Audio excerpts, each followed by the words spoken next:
Educational Communications and this station present Environmental Directions with Nancy Pearlman. On this series, we explore the effects of human influence on the Earth's ecosystems and discuss solutions to environmental problems which affect the quality of life on this planet. Environmental Directions gives you the kind of information you need to help you participate in decisions impacting your community, the nation, and the world.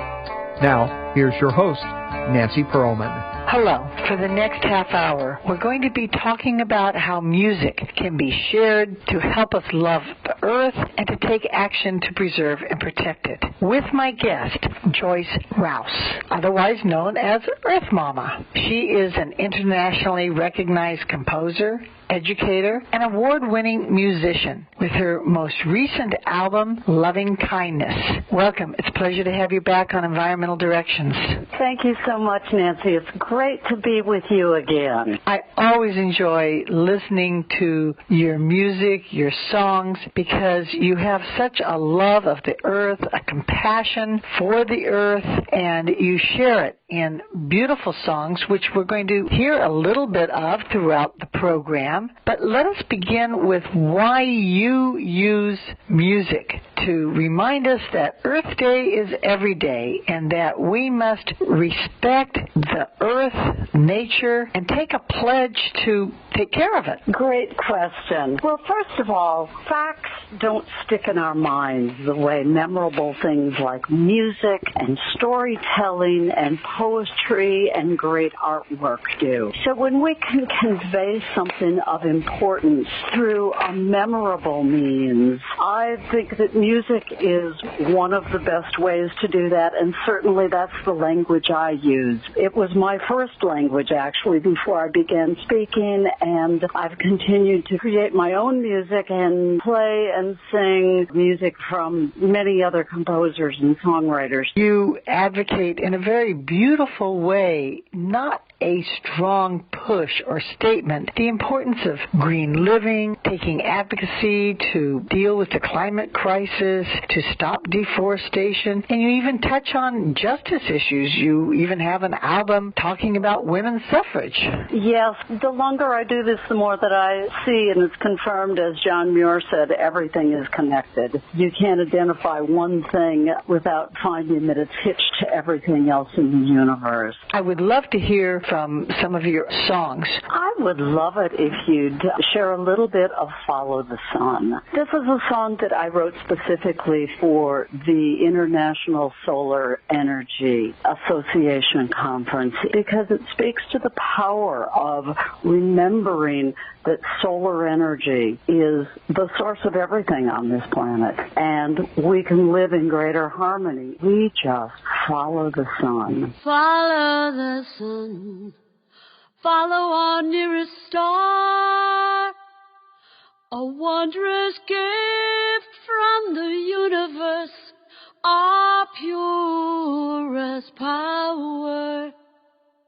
On webs of love it flies as it marks the hours. Follow the sun, follow the sun, follow the sun.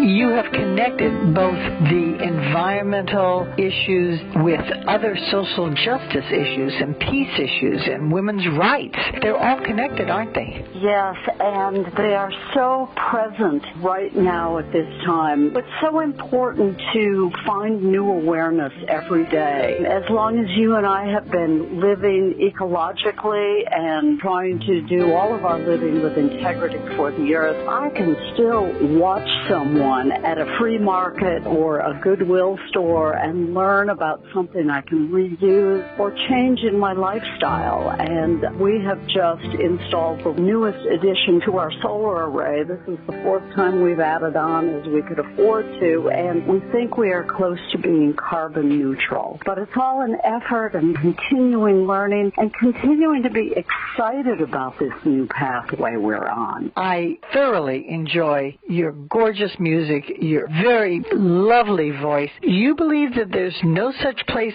as a way. There's no downstream. What we do to the earth, we do to ourselves, and everybody's downstream. Absolutely. Downstream reflects the fact that everything is affecting all of us wherever it goes. There is no place for waste to go, for pesticides to go, for pollution to disappear. We are all downstream, aren't we? Yes, we are. Particularly, I'm partway up a mountain where anything that is distributed at the top comes downstream. The good stuff is great. The stuff that is poisonous is not. It all flows into the local watershed, which then, of course, ends up in the Mississippi River, which, of course, ends up in the Gulf of Mexico. But this is also the same thing with CO2 and any carbon emissions we have, because the Earth is the first recycler and recycles and just moves everything around this planet. Everything that was here 5 billion years ago is still here. We never get new hydrogen, new oxygen, new water, anything. So everything that's on the planet is continuing flowing downstream through the hydrologic cycle, the rock cycle, and all of those things. And it's really great to be reminded that whatever we do comes back around to us. Right now, I'm working in my own community in southern Appalachia in the Blue Ridge Mountains with an issue that we are really feeling this downstream thing. Because on the mountain above me about 3 years ago, a landowner and leaser clear-cut over 1,000 acres of mixed hardwood southern forest that was habitat to hundreds and hundreds of species and birds and pollinators, piled up all of the wood, did not even turn it into lumber or firewood. The 2 stories high, big piles, sprayed it with diesel fuel and put a match to it, and it burned for about 2 months. The smoke was horrendous, so that he could then spray the land with a defoliant and plant a monoculture Christmas tree for this huge demanding market of Christmas trees and pine trees, which is really destroying our southern forest here at a time when climate scientists are telling us we've got to plant trees. We've got to plant lots of trees. Everybody should be doing this. And here we have people who are legally razing huge swaths of forest and destroying trees that are already there and healthy habitat for the American Christmas tree market, which is a one-time disposable, single-use holiday ornament. So one of my projects now is encouraging people to find a substitute for your holiday decorations. If you can't make it or buy it locally, sustainable, organic, then come up with something new and original and beautiful that your family can cherish for generations. And you've written a song, Green Christmas, Peace on Earth, for the Earth, inclusive of all the sacred winter holidays. Let's hear a little portion of that song.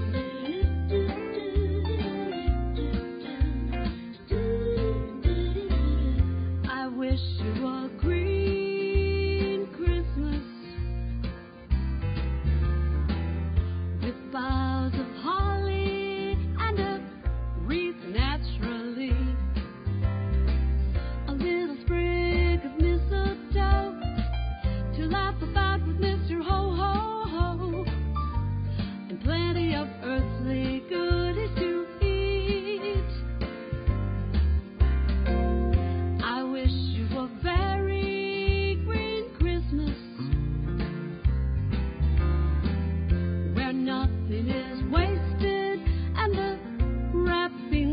true. Every present you receive doesn't harm a forest or a flea and brings peace on earth and peace for the earth.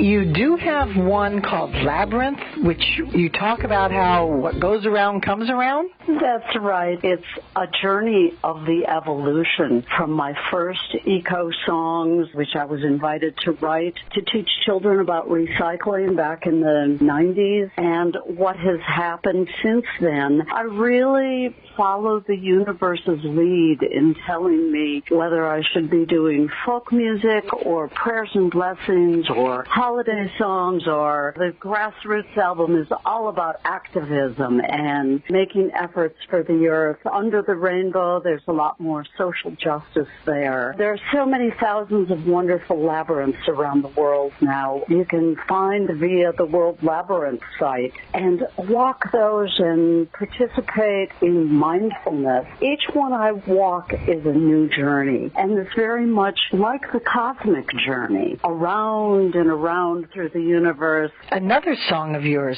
talks about activism as a focus. You want people to take many actions, whether or not it's organic farming or planting a variety of trees or just becoming more literate about the earth. It's a song, What Is Mine to Do? Ah, yes. How many of your listeners do you think have tremendously busy lives and wake up every morning and say to themselves, oh my gosh, I've got this deadline, or I should do this, or maybe I can split this time? As we get older, we find that it's just more important to concentrate on one or two activities because we just don't have the energy to do all those things we did in our 20s and 30s. So this became kind of a meditation for me of looking at all the things I love to participate in, but what does the universe call me to do at this time? And for me, that very much is about climate action. But I think that each individual who's in touch with their inner guide will find solace in knowing that if you ask, the universe will tell you what you can do at this important time, each day or as a year's project. Everywhere I look, there is much to be done, needs to be met, justice to be won. I am in this world, but not of it. What is mine to do?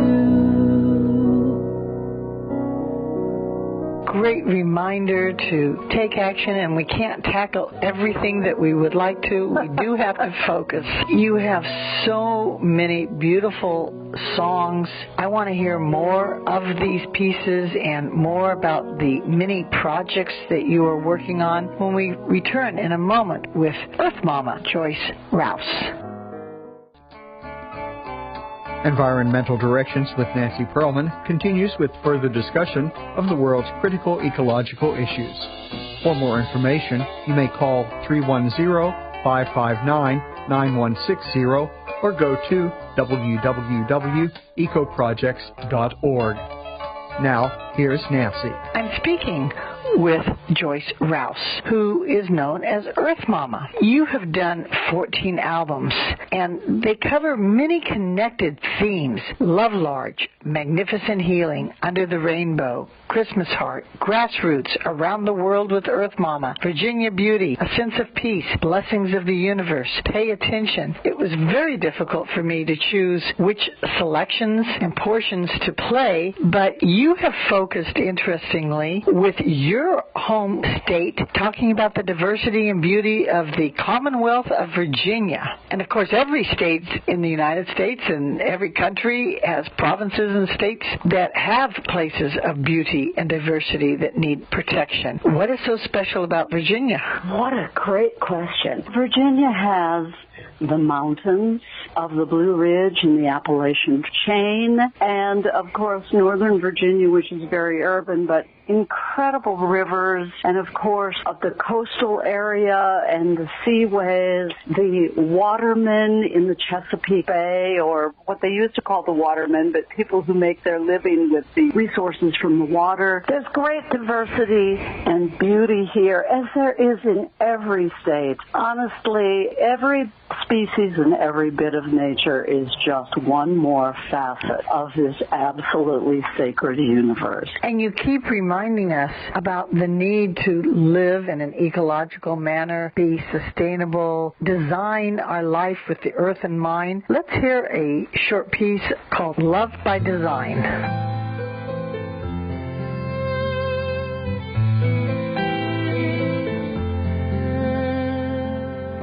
Every baby needs a space, whether winged or human race, a safe and nurture place to grow and to become everything they're meant to be, a certain kind of destiny, right to a life like you and me. Here under the sun, how do we love all of the children of all species for all time? How do we leave room in the for the creatures of every kind? How do we love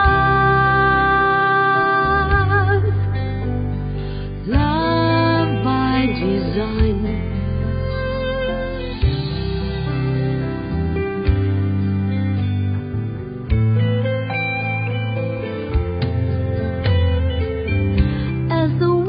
Gets smaller still, we must find the hope and will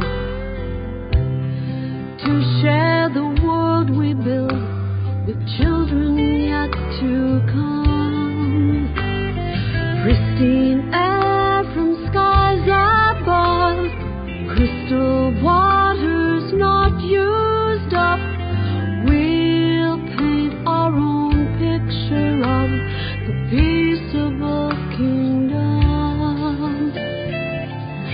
How do we love all of the children of all species for all time? How do we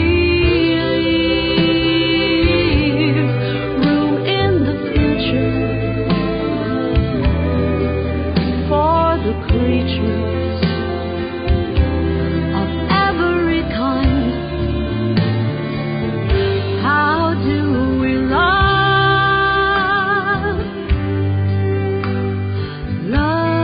by design?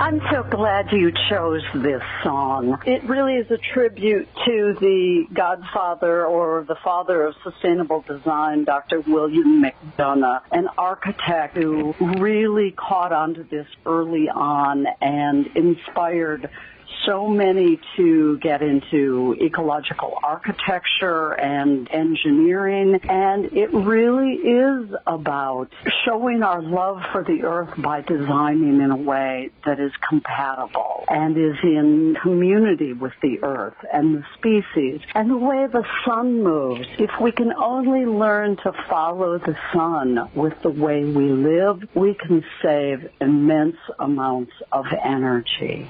such beautiful words and music. What comes first when you compose, the words or the musical theme? It really depends. Sometimes it's a melody that rolls around in my head and becomes an earworm, and I have a huge stack of song titles and ideas and concepts that I'm eager to finish writing. So sometimes it is just a beautiful melody, but other times it's a phrase or a line or a thought that I think this really needs to have musical wings to convey it. You convey often the whole concept of loving kindness, both to the earth and to human beings and the other creatures on the planet. Very universal principles. Absolutely. I'm so glad you brought that up. The idea of loving kindness, when it came to me, was through a number of different scholars and theologians, which pointed out that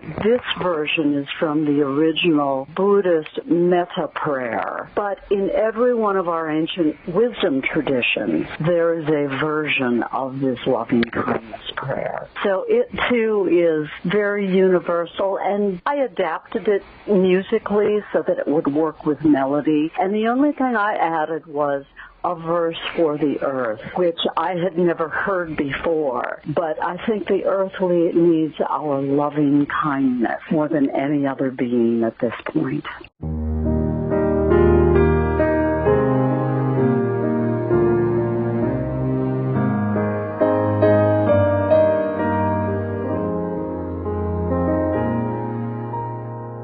May I abide in love and kindness. May I be free from suffering. May I receive what I need. May I be at peace.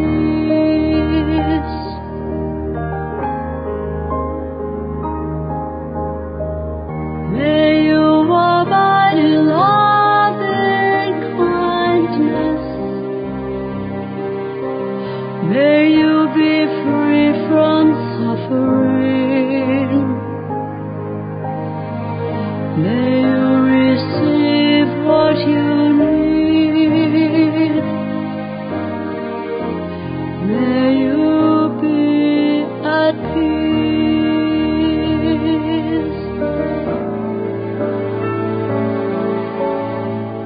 May earth abide in loving kindness.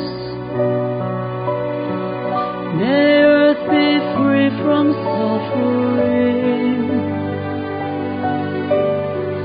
May earth receive what she needs. May earth be at peace.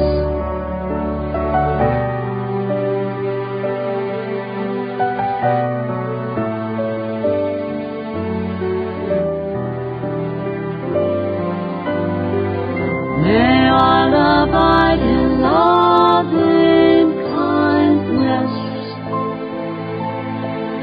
May we be free from suffering. May we receive what we need. May we be at peace.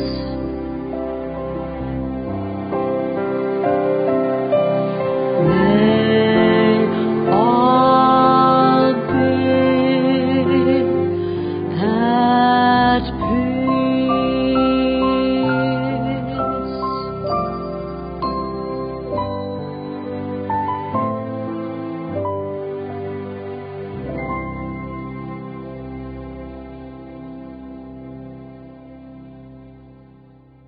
Where can people get your 14 albums? The easiest place to find it is to go to the Earth Mama website, and that's earthmama.org. EARTHMAMA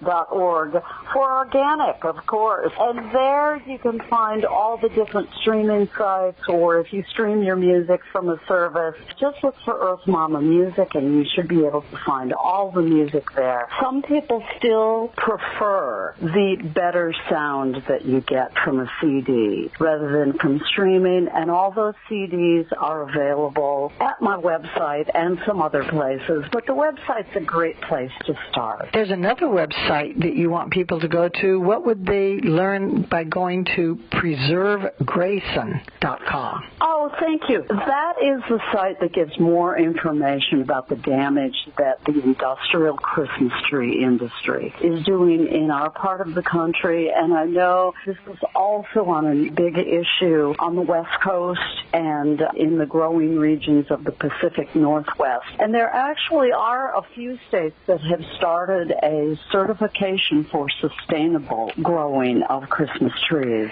You want people to enjoy the holidays, have trees, living trees. I remember planting one decades ago, and now it's nice and tall and beautiful, living on its own outside. Absolutely. Some of us have a whole row of those trees that we planted over years. Because the single-use Christmas tree industry causes a lot of problems with farmers at risk, with pesticides, bee pollinators being affected, deforestation, erosion. It does need to be sustainable like almost every other industry. Very well said. And again, anything you can do, locally, organic, sustainable, or create your new tradition. Of course, you can, in the desert and southern regions, to do something with a palm tree or a cactus tree, but maybe not one that's been hauled halfway across the country. Throughout the world, there's a major water crisis. Whether or not it's drought or floods, water is so significant in lives of every single person on the planet. How does your song share the issue of water? Water is so important and critical right now everywhere on this planet. And I have a song called Ode to Water that celebrates the joy and beauty and preciousness of water, and is a great companion song to We All Live Downstream. I hope that when you make your next album, you can return to our program and share more beautiful music, beautiful songs, and bring us up to date on some of the important issues that we must all be tackling. Other people can inspire you. Do you have a favorite expression? I am so inspired by Ursula Le Guin, the great author of the Earthsea series, where she says that the word for world is forest. That's how incredibly important trees are to us. Thank you so very much for sharing some of your beautiful music with us. Thank you for reminding us that the earth is a great place and we can all enjoy it if we protect it. Thank you for being my guest.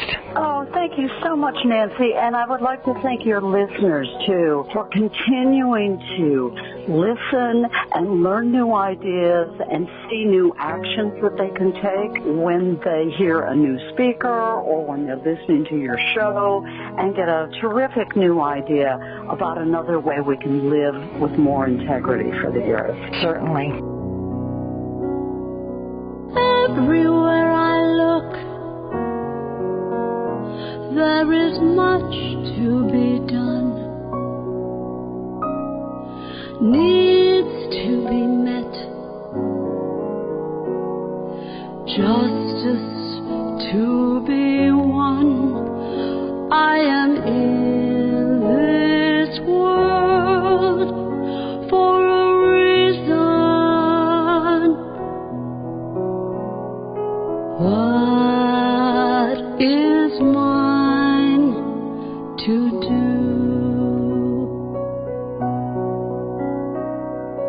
What is mine to do?